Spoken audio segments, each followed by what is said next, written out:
So today we'll be looking at how to use a film leader retriever. So there's different ones. There's some more sophisticated, fancier ones, and then you have your very simple ones. This I think is probably the most simple design that there is, because it's literally just like a little thin piece of aluminum or aluminium. So super basic, but gets the job done and it's effective. So first thing, why would you want a film leader retriever? So in case you've ever accidentally rolled your film all the way back into the cassette, this will help you get the film back out so you could use the roll. Or if you process your film yourself, instead of destroying the canister and opening it up with a can opener to get the film out, you could just use this and get the film leader back out and then snip off that piece and load it onto the reel. So that's the way I like to do it. I don't like to destroy the cassettes.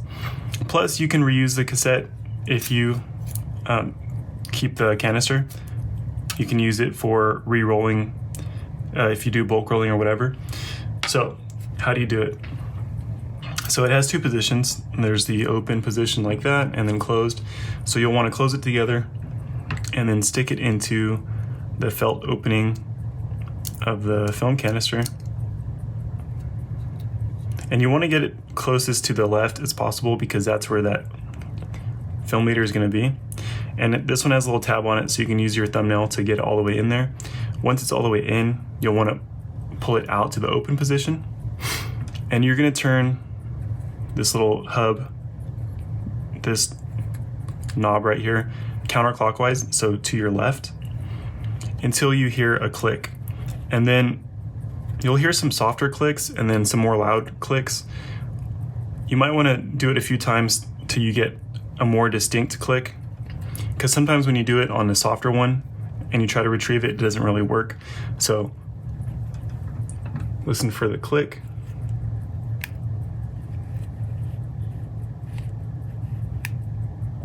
So you can hear it click there. I'll keep going. There's another one. Let's do one more. Okay, and as soon as you hear a nice distinct click, you'll want to start turning it the other direction until you feel resistance. So keep going, and then eventually it'll pretty much stop. And then once you can't really turn it anymore, hold that little knob in place, and you'll push in the tab, and then kind of squeeze together the retriever and pull, and your film leader will come out. And then you could reload that onto the spool, or if you accidentally re-rolled it all the way in, then you can use it again. So that's how you use a film leader retriever.